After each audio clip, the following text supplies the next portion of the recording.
right, welcome in A to Z Sports Big Orange Podcast. I'm Charlie Burris. That is Zach Reagan. Wherever you listen throughout the world, thank you very much for listening to us. We talk everything Vols every week here on the Big Orange Podcast. And if you want to listen to that on the regular, go over to the A to Z Sports Podcast Network feed on Apple or Spotify. When you get there, you got to rate, review, but most importantly, subscribe, because if you do subscribe, you won't miss our shows when we drop them on Mondays. Speaking of Mondays, it is one right now at 5 p.m. Eastern time. Sorry, actually, no, it's not. It's a Tuesday, isn't it? Because Zach's kids were out of school yesterday, and he had to deal with that. So we missed yesterday. But regardless, it doesn't matter when we go live if you go and you subscribe on the YouTube channel, because you can hit the notification bell on the YouTube page, and then you'll be notified when we go live, and you can hop in here with us at any time, be a part of the show, get your comments in. We love going back and forth with everybody, so do that. At Charlie_Burris, at Zach TNT, at A to Z Sports, Facebook.com/A to Z Sports Nashville, and A to Z Sports.com for everything that Zach writes on the old internet. And there's suddenly this week, Zach, a ton of stuff going on. Vol baseball almost got back on the horse. That I would say a foot away from getting back into the real win column there. We're going to talk about that. Of course, basketball going to the NCAA tournament. I was at the SEC tournament. We can talk about everything going on there, but we're going to start quickly because it's honestly right now it's not that much to talk about yet. It will be hopefully soon. But we're going to talk about spring football. What's up, Zach? Not a whole lot. Just enjoying this really random, awesome time of the year when it comes to sports. I think this is one of the most underrated months of the year. I mean, obviously we have March Madness that's getting going this week that we'll talk about with the NCAA tournament, but SEC baseball getting in full swing, the World Baseball Classic going on, which has been super compelling. Had a great Players Championship on Sunday that was super compelling. The PGA Tour with a tremendous back nines. It's just a really fun time for sports. I think you don't really think of spring as being, just so much going on, but there really is a lot going on. It's been fun to keep up with the last few days. Yeah, the Masters are coming up real quick, which is just such an indicator of, I love that, one of my favorite sporting events on planet Earth. But of course, also the Masters is also an indicator that basketball season is over, and that's always a real shame. NCAA tournament, for me, at the end of the day, a real basketball guy more than anything. It is the greatest sporting event on God's green earth here. And this is a great week. It's such a good week. Even if Tennessee basketball is kind of struggling and things aren't going so hot, still Thursday, you skip out of work, you go watch basketball. It's the absolute best. So we're going to discuss it all here in just a second. But with spring football began this week, and specifically we've heard from Josh Heupel. Actually got to hear from George McIntyre today, and we can talk a little bit about that. But of course, on the actual practice field, we got to see some things. We saw something out there, and that's more than nothing. But it was pretty close to nothing, as it always is in early spring practice. But I did think it was interesting. Little subtle tweaks and changes here and different things. I saw some reports from guys that were there saying that the structure was is a little bit different now with this new strength and conditioning coach and whatever, and maybe Heupel making small changes, a little different. Ultimately, the media only gets to see, Lord knows what, 10 minutes out of everything that the team does. But it's an exciting time nonetheless. And one of the big things right now with this new strength and conditioning coach, you got to actually see what guys look like. At the very least, got to see maybe this guy's put on some muscle, yada, yada, some things like that. Any observations, Zach, from the stuff you've seen so far? I think the biggest thing is just the energy surrounding the program. There's a real positive energy just coming into this spring. And I think that stems from many of the changes that we've talked about, the new strength coach, new defensive coordinators, and new staff members on the defensive side of the ball. I brought a lot of new transfers in. I think that's important. I think that's one of those things that the energy of the program, the vibes that we always talk about. I mean, it's more than that, right? Winning is more than that, but I think it's easy sometimes if you've been a coach. I mean, Josh Heupel's going into year 6 here. I mean, that's first coach since Philip Fulmer to do that. It's real easy to get complacent when you're at a place for that long. That was one of the things that's incredible about Kirby Smart. It was incredible about Nick Saban is how they never got complacent in their approach. They've always just stayed motivated, and that involves changes. Sometimes Saban made plenty of changes during his time in Alabama, from going with Lane Kiffin at one point to just all the various changes, staff changes that he'd made, some of the guys that he'd brought in to keep things fresh. And I think you feel that at Tennessee. I think that's the biggest thing these first couple of days that you kind of feel coming out of spring practice. Like you said, you're not going to be able to see much, tell much from some of the videos that are out there. Just the short practice sessions or short periods of practice that are open to the media. It's more about these guys finding their footing in this new defense, just getting used to each other. And, hopefully they have a chip on their shoulder with the way last season went and the way the season ended with back-to-back losses to Vanderbilt and Illinois that, 2 games that Tennessee you would think would normally win. Hopefully that's sticking with them a little bit and serving as some motivation. But I like the energy around the program. I think that's really important. And having a quarterback competition is going to do that because you don't really know who your leader of the offense is going to be quite yet. And that's going to develop here over the next 4 or 5 months, because that was the one thing, probably the most important thing that Josh Heupel said on Monday was, don't expect a starter named in spring. And I think we all felt like that would be the case, but it's just kind of nice for him to go ahead and lay that out there. Takes a little bit of pressure off of that quarterback room. Like, hey, just go play. You're not going to win or lose the job in spring. We'll figure that out in the fall after we went through the summer. And those guys can just go out there and play their game, and we'll see who rises to the top here. I will say Faison Brandon looks like he's a junior in college already, and he's 17. He should still be in high school right now. He doesn't turn 18 till the summers. He looks the part. I hate to say this, and this is what everybody wants to know about, obviously, is this quarterback competition. Purely off the visuals, if you just put them in a line, and what, there was a picture today, I think Hendon Hooker posted it, or UT posted it because Hendon Hooker was there. At practice today, they took a picture with Hendon with all of the quarterbacks. And Faison Brandon just physically purely physique. This man should be starting for Tennessee football. Like, if I was just judging purely off of that, yeah, it's like not even close. Now you actually watch Georgia Faison throw the football. I probably at this exact moment, again, purely off of just watching him throw the football, I think Georgia's your guy at the moment.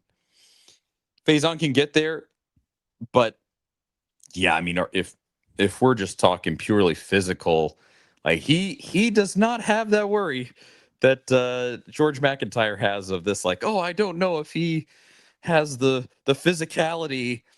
I think this guy would be all right, even if you played him as a freshman in SEC football, at least physically. Now, some guys can end up being injury prone, and their bodies just can't handle it. But he did miss a bulk of his senior season with a wrist injury at Grimsley last year. But that that could be a freak thing too. I don't know the ins and outs of it, exactly how the injury occurred, but he did have that. Yeah, that's definitely true, and something to think about for sure. But I just saw a lot of people tweeting after some of those clips came out, and they were like, obviously we got to start Faison Brandon. It's so clear. And I get it. I definitely do get it. He's the most imposing dude that you have curb appeal wise, but obviously George knows the deal and has been in it and has gotten to learn it pretty deeply, I would hope, by this point. And I do have this inclination too. Play style wise, Faison fits the system in terms of what we've seen historically work in Josh Heupel's system. The way Faison plays fits it more. But if George can really land deep balls, he would be just fine in this offense. I mean, Aguilar couldn't really run well, and he was totally fine. 8 wins, and was the SEC passing leader and all these things. And so I think that I still at this exact moment I gotta lean. Hey, George knows what's going on. He's been there, done that a little bit. He hasn't been there and done that in terms of playing SEC football, but he's practiced with the team, knows the system, and for right now, that's going to be my take. But of course, we get into fall ball maybe, and it's clear that Faison might be your guy. At a certain point, like 5 stars, 5-star, and you got to just play the best guy that's going to win you the most football games. But I say pump the brakes. I get it. It's very flashy. He looks great. But for right now, I think George, if you really thought it out logically, I think he's still your guy. Yeah, it's so tough to know really which one of these guys are the best option or is going to be the best option until they get in a live game situation, because so much of the success is dependent on how do these guys react in the moment when the play breaks down. You know, do they make the right decisions in the fourth quarter when it's a tight game? Do they panic a little bit? Do they see the field clearly in those moments? Which one of the guys is that guy? You know, Hendon Hooker was that guy in 21. We just didn't know it at the time because Joe Milton practiced better. But Joe Milton, when the lights came on, wasn't Hendon Hooker. So those are questions you really can't answer. And even in the scrimmages that they'll have later this fall, you'll be able to glean quite a bit, but it's still not the exact same as playing a real game. So until there's live bullets flying around, it's going to be tough to know which one of these guys is the best option. It could be a situation where one of them wins the job and it's like 21 again, and somebody else, you know, ends up emerging throughout the season. The good news is they're both really talented. The inexperience is there, yes, but man, you got to love the upside that both of them provide. And then I'm interested to see with Ryan Staub too, the Colorado transfer. We don't know much about him. He's played a little bit at Colorado. I mean, really, he has the most, I guess, college football experience of any of these 3 quarterbacks, but his ceiling isn't quite as high as a player. But yeah, I think he's probably comparable to a Joey Aguilar type of player, you would think, just given his story and his journey. You know, he's a nice option to have in case somebody gets hurt. Or what if he plays really well? I mean, is there a chance that he can put himself in that conversation? Heupel says it's a wide open competition, so the opportunity is going to be there. I think that's we're not really paying much attention to him. It kind of feels like Hendon Hooker in that 21 season, whenever, you know, he came to Tennessee as a transfer before Jeremy Pruitt was fired. And I'm not, you know, making any prediction for Ryan Staub because I have no idea. I haven't seen the guy play in a Tennessee uniform. But I do think I don't think we should completely write him off just yet. Yeah, I always go back to on this very show. I distinctly remember saying with Hendon Hooker, like, oh, he's just a depth piece. He's just an arm that they brought in to, you know, be in the room. Yeah, he's played a good amount of football, but he's definitely not going to be that guy. And then, of course, he's the best quarterback that you've had in the last decade. So, anything can happen here, and I'm not writing it off. I mean, Corey in the comments, he says Faison is not ready mentally, not even close. That's such a big piece of it. He's 17, so yeah, it's a lot of growing. I mean, just imagine. I mean, I imagine myself when I came out of high school having to go, you know, trial by fire, be a quarterback in the SEC. It just unimaginable to what my 18-year-old brain was like. But I know he would handle it better than I would, given that he's a superstar athlete. But still, it's daunting, and I'm there with you. Dale declaratively says the quarterback from Colorado will be your starter. I highly doubt it. But because also he's really small, and you could have a Kyler Murray that has carved out an NFL career. You don't have to be massive to be a quarterback. It hasn't been a good NFL career, but it is an NFL career. But the kid just I didn't realize he's small like that. He has a good spirit about him, and he's another California kid. Tennessee's had some luck with some of those California kids. It's true. I mean, the last 2 guys to beat Florida in the swamp, both California natives, Clausen and Aguilar. And before we move on to basketball, Zach, I do have to ask you about this. The route from Tristan Keys. So the main one that I saw was Ben McKee, 247. He posted a video of Faison passing to Tristan Keys. The pass was fine. The pass was good. The route from Tristan Keys very noticeably was kind of slow. He looked a little skinny. That's not totally surprising. I mean, he was a high schooler like 5 days ago. Yeah. But it looked, I don't know if he was slow, if he was just being a little lazy on that singular rep. What exactly the deal was. Are you concerned? Has Tennessee recruited a total bust 5-star, Zach? Are we ready to say that? Yeah, I mean, just one video. We don't need to see anything else. Just nothing else. It's over. Dropping down the depth chart. Yeah, I didn't think too much about it, and we saw the video, and it's like, yeah, it's not the most crisp route you've ever seen, and he's a 5-star guy, but it's one video.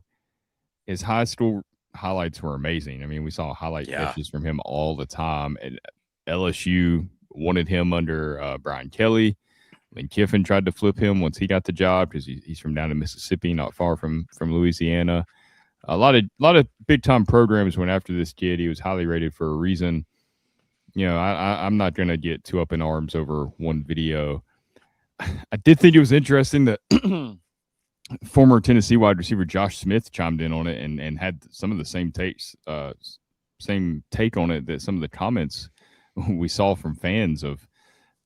He didn't like wasn't a fan of the rep at all or something like that. He deleted the tweet now. He got a little pushback, but he thought many of the same things that people that saw the video thought. So maybe there's something there. I didn't play wide receiver in the SEC, so I don't want to comment on route running too much because there's a lot of people way more qualified to break that stuff down than me. So I'll kind of let it be, but that's spring practice for you. I mean, you see these little clips, and we're all going to overanalyze them and come to conclusions and make or break a guy on day one, I guess, that, like you said, should still be in high school right now. If he looks slow and behind in the spring game, be like, okay, this kid has a lot to work on, whatever. One video, I'm not going overboard here. Plus, you don't really know what the goal of the rep was. Like, what are they? Yeah. What was the purpose? Were they just warming up a little bit? I mean, what was the situation there? We really don't know the answer to any of that. Exactly. I think he's fine. And as we always say, I mean, you have to take everything from early spring practices with a massive grain of salt. You're also only seeing the version that they will put in front of media, which generally speaking is not the real thing. Yeah, and you have to take it to what it is. There's bad reps in practices all the time. There are a lot of bad reps that will never see the light of day on social media, that if we did see them, we would probably completely freak out about some players that ended up being really good players. So it's best not to overreact to just one rep, because there's going to be bad reps. It happens. For sure. Now, let's talk about some guys that we have seen much more than one rep from. In fact, we've seen an entire regular season and now a little bit of a postseason from also, and that is Tennessee basketball. They played in the the SEC tournament over the weekend. I was in attendance.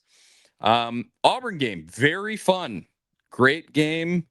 Didn't start out great. Got down and was ugly, and we all thought that Rick was going to lose to old Steve Pearl, and thankfully they got it together. Huge 20-0 run late in the game. Nate Ament just came up massive. He took over. Nate Ament absolutely took over, which he has the ability to do, and is one of the exciting things for Tennessee in this postseason. But of course, we know that Nate is hurt, and so the next day against Vanderbilt, after they had disposed of Auburn, they ended up knocking Auburn out of the NCAA tournament, which I think a lot of people were very happy about. A lot of people were scared that if they beat Tennessee, they'd get in. But now you play Vandy after that, and Vanderbilt, there's a few layers to this.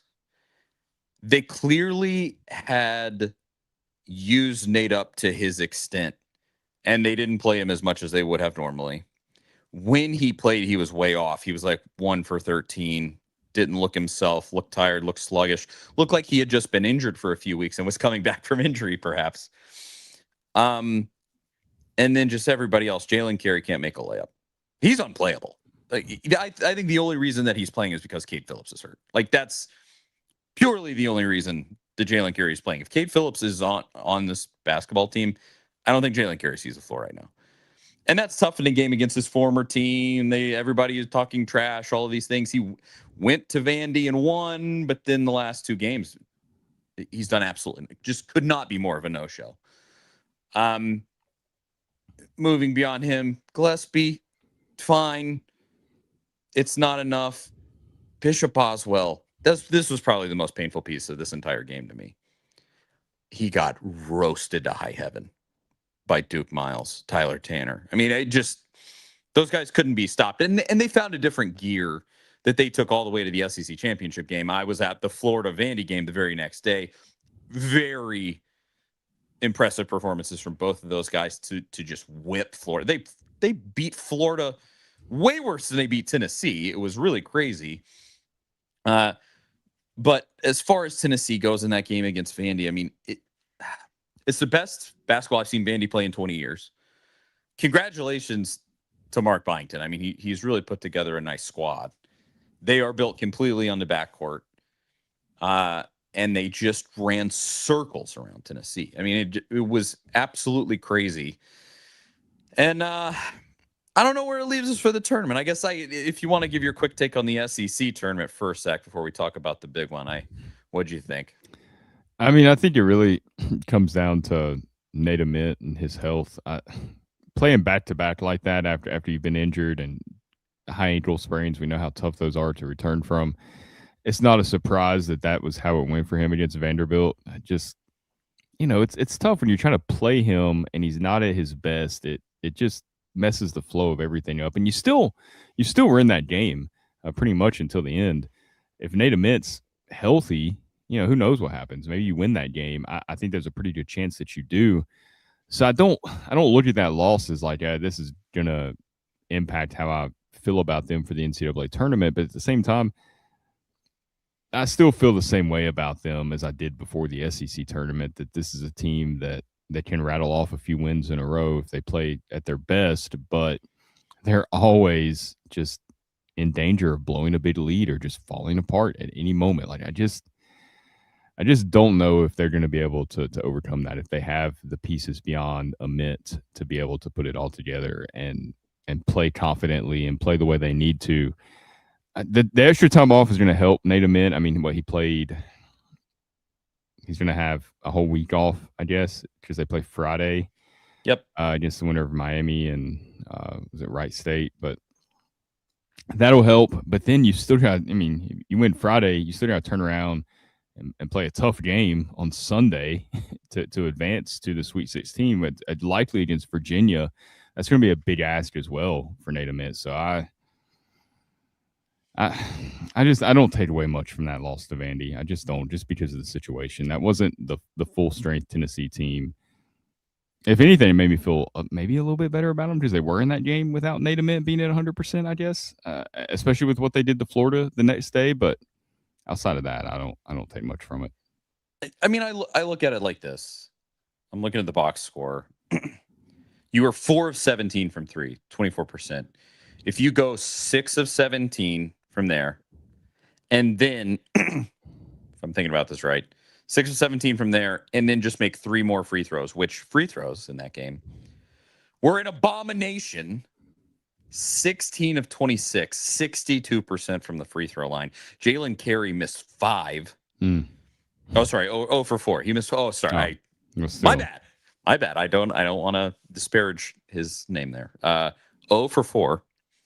But he missed them like all in a row. He is just brutal. And so you make 2 more threes and 3 more free throws, you win this basketball game. Like that's no not even 2 more free throws, he would have won this basketball game. That's how, like, the margin here is pretty close. Nate Ament went 0 for 5 from 3 there after he sunk a few against Auburn. Jacoby Gillespie finally made a few threes after he had this total drought, and then he was the only guy that could make any. And it's like they just can't put each piece together. Where even if they play fine offense and the defense falls apart, if they play great offense and the that kind of happened in that second game against Vanderbilt. You score 60 points in the second half. And then Vandy scores like 55 in that second half. And it just, it's not enough. So where does that leave you for the NCAA tournament? Tennessee gets a 6 seed, as was sort of the prediction going in. I like this draw for Tennessee because I think you get paired with the weakest 3 seed, that being Virginia. And you play one of, in the first round, one of SMU or Miami, Ohio, the team that went 31-1 or whatever it was. Bruce Pearl's favorite team. Oh, Bruce wants that program burned to the ground right now. But you play one of them, and I think in that first game, they're not sure if BJ Edwards is going to play, who ironically played at Tennessee, transferred, ended up at SMU. I think he's a local guy too. I have to look that up. Not sure if BJ Edwards is going to play in that one for SMU, and we don't know if SMU is even going to beat Miami, of course. Where's he? Here it is, right here. Yep, Knoxville, Tennessee. He's a local guy. He played at Tennessee, and then he plays for SMU. He's been out with injury and may come back. They're saying he will. We'll actually see. Their first game is tomorrow at 9 p.m. or something. They kind of got dealt a crap hand, both of those teams, because they'll have to play late on Wednesday, go to Philadelphia, and play by the middle of the day on Friday. I don't know who set that up, but as is wont to happen with the NCAA tournament, these guys kind of got screwed in that. But like Miami playing a away game against Missouri and St. Louis, being the higher seed. So idiotic. Just some of the stuff that ends up happening like that, where I'm like, did you not think for 1 second about this stuff? Like, just put a little bit of thought behind it. But Tennessee, I think it sets up well. Both of those teams are higher tempo. I think Tennessee could dictate the game against either. Honestly, that Miami team is sort of, they're akin to an Alabama-ish type team. Very, 90 points a game, that just real scoring output guys. And Tennessee has had a lot of success against that type of team with Rick Barnes as their coach.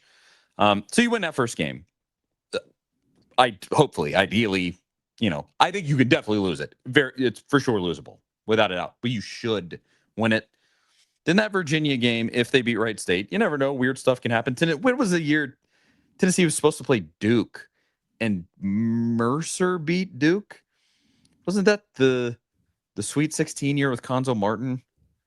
I want to say. Oh, maybe that's been a long time ago. It's been over a decade ago now. But yeah, they have had a couple. One time they lost when they were supposed to, when they would have had an easy path. What was, I can't remember. Florida Atlantic, and then you were going to play Kansas State in the Elite Eight. Jerome Tang's Kansas State, who he ended up getting fired because he wasn't a great coach. It makes me ill. Don't talk about it, because of course that FAU team went to the Final Four.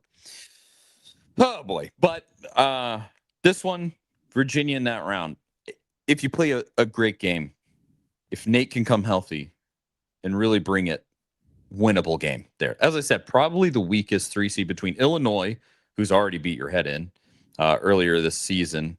Illinois is 1, Michigan State and Gonzaga. Maybe Gonzaga's right there. Gonzaga, they did win the West Coast Conference tournament. They did not win the West Coast Conference regular season. I want to say St. Mary's did. But the Virginia, good team for sure. The ACC is a pretty weak league. And I think that's a team that you could potentially put a hurting on and find a way to win in that round. Then you have one of Kentucky or Santa Clara, which Can we stop with the potentially playing Kentucky in the NCAA tournament? We thought for Please. sure they would not set that up again. It's absolutely ridiculous because you actually played them obviously last year, which that was great. One of the best wins in the history of Tennessee basketball to beat Kentucky to go to the Elite Eight. It was awesome. That's enough. We're good. That's enough. But I want to say once in the last 5 years or so, you were supposed to play them and they lost. It might have been one of those years where they lost to like St. Peter's or something. One of those goofy years where Calipari just could not win a tournament game. This just continues to happen, and I'm no more. I don't want to play. I don't want to end up playing Kentucky. We're not going to end up playing Kentucky. Let's be completely honest here. Even if Tennessee makes the Sweet 16, I think that Santa Clara team is good. They beat the aforementioned St. Mary's team, and made the West Coast Conference championship, and gave Gonzaga a really good game in that championship game. They would have to play Iowa State. Iowa State so nearly beat Arizona in the Big 12 tournament. It was an incredible game. Last second shot by Arizona, won that game. They're going to take out Kentucky, barring some goofiness. And so it would be Iowa State. I have a hard time seeing Tennessee move past Iowa State. See, the Sweet 16 seems like the ceiling. And maybe you can have a freak performance, play great defense, got one out somehow. And then your prize at that point is probably Michigan, is who you'd get to play. Just a team that played the best basketball in America for a huge stretch of this past season, or of this season. Michigan is not losing to Georgia or St. Louis. I mean, frankly, St. Louis isn't losing to Georgia. White Mike is a terrible coach. And then Texas Tech, Alabama. Neither of those teams can beat Michigan, I don't think. Especially Alabama now that their point guard's been Aiden Holloway, their second leading scorer got arrested and booted off campus. So unless Nate Oates pulls some sort of eligibility miracle there, which I wouldn't have passed him. It could happen. He's probably working the phones right now. Yeah, I mean, Lord knows. Call him the DA, call him the Supreme Court of the state. Yeah, who knows? But that would be your prize. And I just, if you work a miracle here and make it to the Elite Eight again, I don't want to say this, but this is just the team that you have. I mean, I just don't think you have a team good enough to make a Final Four this year. It does feel like there's a tier of teams above Tennessee. And I know they beat Houston in November, but I don't think you play Houston again. I don't think that game is going the same way. But like Houston, Arizona, Michigan, it's just, I don't think Florida past any of those teams at this point. They're playing even like a Kansas. I don't think you're getting past it. You've lost to them once this year too. So I agree. I feel like Sweet 16 is the ceiling for this team, unfortunately. But maybe we're us going in with this pessimistic view. They'll surprise us and make us look foolish. But that's a big ask. What can always happen is goofiness. Yeah. Santa Clara beats Kentucky. Santa Clara somehow beats Iowa State. I mean, crap like that happens every year, of just some absolute nonsense. And it clears your path to playing a 10 seed in the Sweet 16, maybe. Or let's say Wright State beats Virginia, and then suddenly you have a nice path to the Sweet 16. Things like that can definitely happen and have happened. And Tennessee has not met the occasion, as we already talked about, like with the FAU tournament. Yeah. You got to take advantage when the moment comes. And to me, this all really comes down to the health of the team. Like, that's the biggest thing, and it's not even close. Is Nate Mint really healthy? Because he played the one really good game against Auburn, then immediately the next day looked not himself, looked worn down, looked ragged.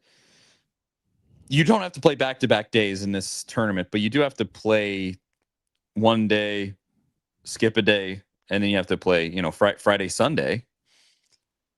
And so, is he actually healthy? Is Amari Evans actually healthy? Suppose, ankle injury there. He didn't look himself in the SEC tournament. There's a lot of questions there. And then obviously, going beyond injuries, can JP Estrella play up to the level that you need him to? He's so important. Can Jacoby Gillespie actually make some threes, actually score the basketball? And can Bishop Oswald play defense, not get roasted like he did against Duke Miles? There's a lot to it. But to me, this is as good as this draw was ever going to be for Tennessee. It is not a clean, clear path. Frankly, I think the Sweet 16 is the ceiling, barring some nuttiness.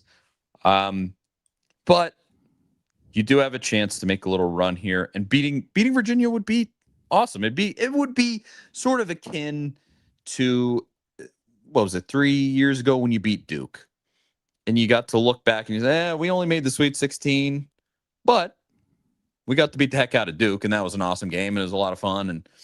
And you may have a moment like that here with Virginia. We'll see. I hate to be pessimistic like that, because I really, ultimately, at the end of the day, I do think this. If Nate Amitt was 100% healthy and had this entire season of experience behind him, he has the ability to be a takeover guy and carry you to a Final Four. He's that level of dude. But he's just not healthy, and he just isn't going to be 100% in this tournament, I don't think. And that's just tough. Yeah, it's not groundbreaking analysis, but I really do think this simply comes down to, can they hit shots? Can you hit your free throws? Can you not miss point blank layups? Can you shoot 40% from 3-point? Like, you got to hit 10 of 22 threes in these games, like at a minimum. You can't go 4 for 22 and win these games. You just can't, because you're going to run into some hot shooting teams. We see it every March. Some random kid that you've never heard of gets hot and cannot miss and hits 8 or 9 threes. You're going to have to be able to match that at some point. And some of their scoring consistency has been an issue. Can you just go on a heater basically in this tournament and just shots go in, and you just go on this run where you're not missing? I mean, that's basketball at the end of the day. Like, that's the goal. Obviously, everybody wants to go make as many shots as they can, but Tennessee just hasn't done that consistently. Can they turn it on for this tournament? I think that it all comes down to that. You're going to have that, because, like you said, Nate Amitt not being 100% healthy, you just cannot count on him to carry this team for 6 straight games. Like, that's a big ask for him. I know that ankle will be better than it was with some time, but it's still not going to be 100% or nowhere close to 100% by the end of March. It's not, and that's just the situation that you find yourself in. It's unfortunate, but hey, that's where you're at, and we just sort of have no choice other than to go from there. So, outside of that, this tournament's going to be a lot of fun. I think. Unpredictable. I think it's unpredictable. Yeah. Lot of parity going on. I think you're going to see a lot of sort of 11-6 upsets. Hate to say that. I hope Tennessee's not one of them. At a 10-7, I don't know. The 2 seeds are pretty good this year. I don't know if you'll see a 15-2. What are some of like the 3? Virginia, Wright State, Troy, Nebraska, like one like that. That's a 13-4. I'm interested to see how many VCU, North Carolina. Yeah, I wouldn't surprise me, especially with no Caleb Wilson for them. They're nowhere close to the same team without him. I'm interested to see how many upsets we get, because now that we're really into this transfer portal NIL era, how much of those lower seeds, like how much talent do they have? Have they been rated and they've just kind of fed the teams above them? Like, where's that line? There's a line somewhere where the talent drop off is going to be bigger than it used to be, where you're not sneaking guys onto a 15 seed roster that you didn't know about, and all of a sudden this kid's a star. That kid's probably already transferred somewhere. So I'm interested to see how that impacts it. If there's a bigger gap between those teams, or maybe the NILs help them. I don't know. I hope I'm wrong, but I just get the feeling tomorrow night, Miami, Ohio, sort of to your point here, like how will they match up with an SMU? SMU is not very good. They're definitely not terrible, but they're a very just middling ACC team. I kind of get the feeling that they're going to just sort of run Miami off the floor. I and maybe I'm wrong. Maybe they make Miami huge 3-point shooting team. Maybe they just rain threes, and they end up beating SMU. I don't know, but it does just feel like they lost to UMass last week and nearly lost to a whole bunch of MAC teams, and like that's where they're at, and they're the very best one. What I would argue actually Akron from MAC is better, but hey. Is that who ended up winning the MAC tournament? Is Akron on here? They're in the tournament. Yeah. Yeah. So they won the MAC. Yeah, they're playing Texas Tech. I mean, there's an upset for you right there. Akron over Texas Tech. Toppin is out for the rest of the season. So Texas Tech ripe for the picking there. So that, yeah, that's most of it for basketball. I hate that it's pessimistic like that because Min has been so awesome. He's such a good kid. I've loved watching him play when he's really putting together some of these performances that he's had. But with this injury, it's just unfortunate. Timing just sucks, and then you're a 2-guard short still. And yeah. Let's talk baseball, Zach, here to finish out the show. Baseball goes to Georgia, and you win the opening game kind of in resounding fashion. Bats wake up a little bit. Pitching was very good in that first game. Then you lose the second game. You only score 1 run in the second game. Pitching still pretty good, but you only scored 1 run. And then the third game, you go up 5-0, and it was awesome. Initially, you go like, "Oh man, we got the magic back! Holy cow!" Elander's out here channeling Tony Vitello finally. And then Braden Krenzel goes into the game to pitch in relief for Evan Blanco. From the second that kid stepped on the mound. And I guess by that point, Blanco had given up 2 runs. I think it was 5-2 at that point. Blanco had given up 2 runs, and finally, they kept him in a little too long. They shouldn't have brought him in the 6th, but they did. And they bring in Krenzel in relief. And from the second he got up there, I was watching it on TV. The announcers were saying, "Oh, the crowd's giving Krenzel a hard time because he threw multiple pitches over the catcher's head into the backstop and yada, yada, yada." So the kid's on shaky footing right from the beginning. His velocity was down. He looked like he didn't have it that day. And it should have been, 2 batters in. And I think Elander should have been like, whoa. We barely used anybody this weekend, because they had barely used anybody that whole weekend. They should have pulled somebody in, because Bo Rudy came in relief and mowed everybody down. And that was probably the toughest thing to swallow out of all of that, is that after they took Krenzel out, Rudy came in and was great.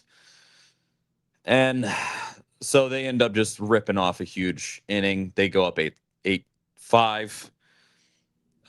You get a home run after that, a solo. I'm trying to think exactly how it went. 8-6. And then in the 9th inning, solo homer, get a guy on base. Blake Grimmer goes up there and smashes a baseball. Everybody in that stadium, including Grimmer himself, including the pitcher, Jay Abernathy behind Grimmer, everybody thought that he annihilated that baseball and that thing was out of the park. And frankly, it was. If there was no intervention at all, it was over the wall. It did actually make it.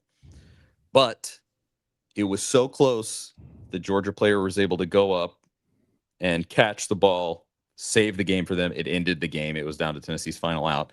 That ended the game. Very embarrassing moment there, because Grimmer spiked the bat. Or sorry, was it Lawless? Sorry, yeah, it was still in Lawless. What am I thinking? Sorry, still in Lawless. My bad. But Lawless spiked the bat and pointed towards the Tennessee dugout and said like, "Yeah, you like that?" Whatever. And then he turns around and the guy robs the game from Tennessee, and you were a foot away from having a really great road SEC series win. and it's pretty nauseating. Again, a brutally embarrassing moment for Stone. Although, hey, the kid's won a national championship, so I think he'll be fine. But you're so close to getting it back on track, and I walk away. Is that a total gut punch? Yes, it is. I walk away from that series saying, "Hey, your bats woke up. That's great. Go and whip Missouri, get back on track, and then go beat Vandy." Like I feel encouraged at the moment, even though it was a pretty sickening way to lose. Don't know how you feel about it, Zach.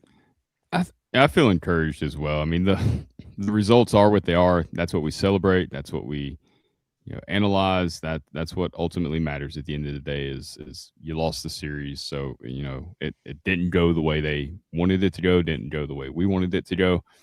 But they did what they pretty much needed to do to win a road series against an SEC team and get on track. I mean, you played well. You played well in the rubber game, something that's been tough for you over these last couple of years, showing up on a Sunday. You jump out to the big lead, and it really, like you said, it comes down to a pitching decision, and your guy just didn't have it that day, which does happen. Maybe be a little more prepared next time to make that change. I mean, Tony made changes sometimes super quick at times. I mean, one guy, you're out, we're going on to the next, and maybe that's something Nylander gets a better feel for as he gets into this gig a little more, and all that falls on his shoulders. More experience, I think he'll make better decisions in the future. But you have that, and then obviously the home run that gets robbed by just a tremendous play by the freshman for Georgia. Sometimes that's how it goes. I mean, it's that close to winning that series, and everybody's feeling good, really good about this team. One play, one pitching decision. That's pretty much it. Assuming they would have held on in the bottom of the ninth there against Georgia. So that's baseball for you, though. I mean, you've won games like that. You've been on both sides of games like that, where the year you won the national championship, if the check swing gets called, we're not celebrating a national championship. So sometimes you've been on the right side of that, and that completely changes the result. So I think you do have to look at the good from what they accomplished in Athens and go with that, because I mean, that's really all you can do after something like that happens. Yep. And the primary thing is don't let them beat you twice. Yeah. Go, I guess is the game's going on right now. What's the score of the game currently? Hopefully, let's see. Tennessee baseball 5-1 the last update I see. It didn't pull up the score like I wanted it to. They don't have live scoring on Tennessee's website that I'm It's seeing. 5-1 10 minutes ago in the fourth, so might still be that's annoying. Tennessee, you got to step that up. Got to have live scoring on your website for baseball. College baseball live scoring in general, industry wide, would be a great thing to have. Yes, ESPN, for as great as college baseball is, ESPN's coverage is such trash. They're like the announcers and stuff. The general presentation is not. It's low end, relatively. There's only so many play-by-play guys you're gonna be able to trot out there. Exactly, but their coverage like on the website is just terrible. But yes, 5-1. It looks like bottom of the fourth. So you're doing all right. Don't let them beat you twice. Go into this Missouri series, and the big thing that I'm looking for in this Missouri series, Missouri probably going to be bottom of the league. Not great. I want to say they got swept this weekend. Who was that against? Should have probably had all of this in front of me. But they're coming to Lindsey Nelson, and all last year, Lindsey Nelson just has sort of lost its magic. And I watched let's see. They got swept by Auburn. Yes. So one of the games was close, went to 10 innings. The other two, so I think it's bottom of the league team. And when Stone Lawless hit that baseball, when it was still in the air and we didn't know that Tennessee had lost the game, like my head immediately went to, we're back. Like finally, Like this is we haven't seen this in 2 years. Here we go. You finally some serious fight from this team, and you got dudes like hyping each other up in the dugout. You had the I guess in game 1 against Georgia, you had that goofy moment where a foul ball was going into Tennessee's dugout, and Tennessee's players in the dugout didn't allow the Georgia player to reach into the dugout and catch the ball. Held the And line. yeah, they held the line, and then they all freaked out. They were hyped up. That was great. Yeah, I mean, all of that. You saw all of that camaraderie and all of these things, and I was like, oh my gosh! Like when that ball was in the air from Lawless's bat, I was like, finally, Yeah, finally, like, yeah, we're it's back. 2022 again, and we're watching Yes. walk off after walk off, or Yeah, we're big back, home run baby. after big home run.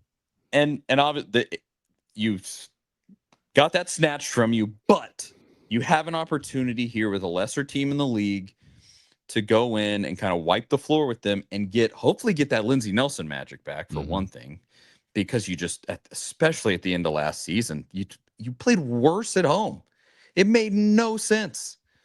Stop that whole thing. Get the bats back on track and sweep an SEC series here. At minimum, you have to win. Oh yeah, you have to win the series, and you have to Yeah. win on Sunday. I don't care what the situation is, if that's the rubber game or if you're going for the sweep. You've got to dominate a Sunday home game. Yes, it is absolutely imperative here, because this is one. I mean, Missouri is going to be a bottom half of the league team. It's a season imploder. If you let them walk into your building, win 2 out of 3, you can't do it. That'd be tough, especially after the way you lost that last series. Yes. So don't let it's now 6-1 against EKU. That's a good sign. I don't, because let's see. Blaine Brown single, Garrett Wright advanced to third, and Ariel Antigua scored. Yeah, that's fun. But you have an opportunity here to get back on the horse, and they need to just go do it. And then you got to go to Vandy, who has also stunk. They lost 2 out of 3. Gave up what looked like 200 runs to LSU over the weekend. But Vandy's offense is very good. Tennessee's pitching very good, but Vandy's offense very good. Even if they as a team are not very good. That's another one you really need to win, just for the whole school. I mean, Vanderbilt has some real momentum in this in-state rivalry after the way football season and basketball season has gone. Please take that series, because the noise from Vanderbilt right now is getting a little loud, I think, for our liking. I cannot stand. We've said most of our piece about baseball there. I cannot stand, especially the local personalities in Nashville who are like, Jared Stillman. It was Stillman specifically today. Vanderbilt has beaten Tennessee at every big sport for 6 months. Guys, it's been 6 months. Okay. You spent 20 years being a complete and utter leech on the SEC. You were a nothing. You won at nothing. Except even baseball, it's been freaking 10 plus years. So calm down. I guess when was that? Did they win in 2018?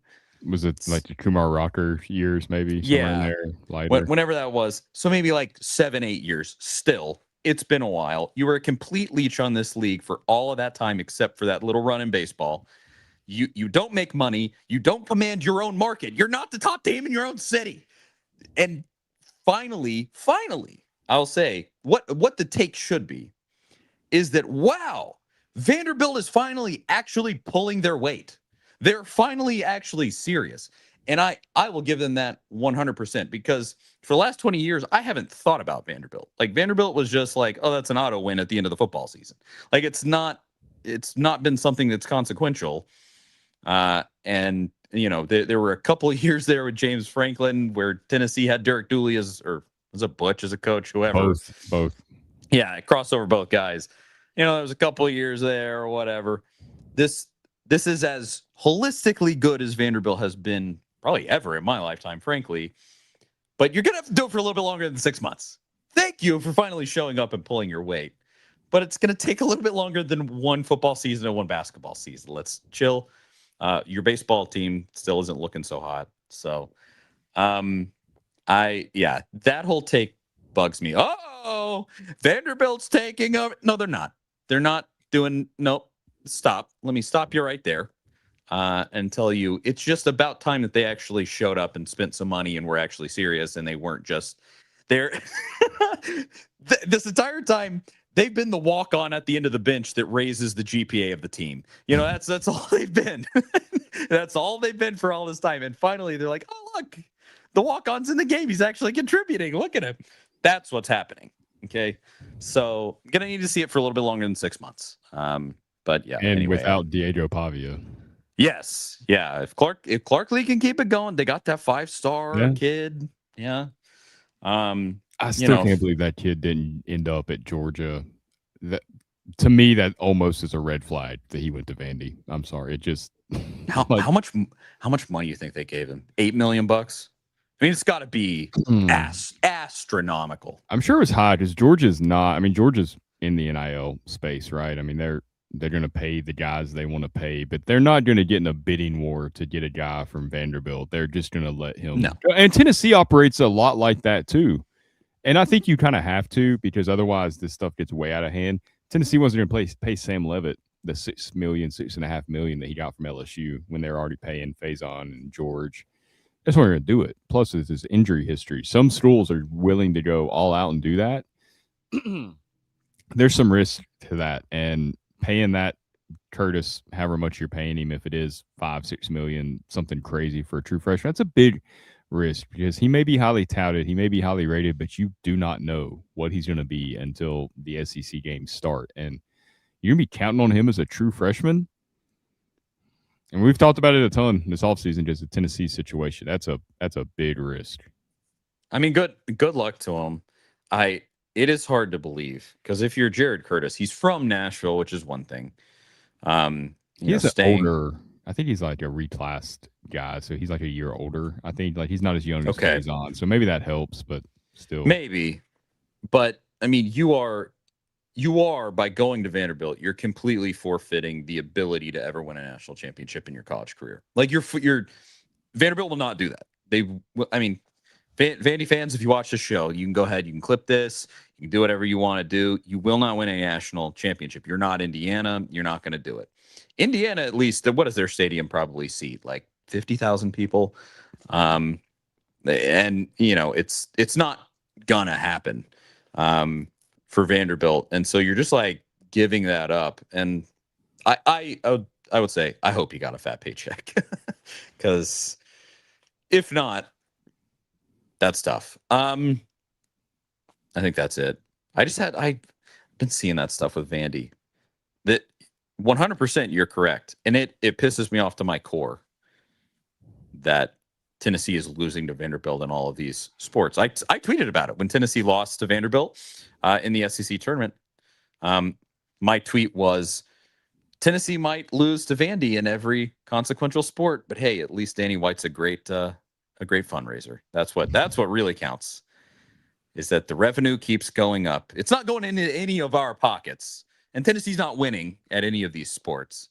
But hey, that revenue is going up. That's what really counts. Yeah, he's got to stop with the everything school as long as it's over. Some of this, yeah, that's completely over. It's time to stop. And you'll notice, I believe I haven't seen Danny tweet in like a month. And if he does, it's about collective bargaining. That's about the only thing it seems like he's interested in right now. You've said it. We think he's got his sights set higher than being the athletic director in the SEC. He wants to be the commissioner of the newly formed NCAA after the NCAA implodes here in short order. Truly believe that is why they've not pushed back harder against some of the NCAA stuff. You're still dealing with some of these penalties from the Jeremy Pruitt deal when he's allowed to go coach now in some capacity. And you're respecting what the powerless NCAA told you to do. That's the only reason I can think of that they're taking that path, because otherwise, host as many visitors as you want. Who cares what happened?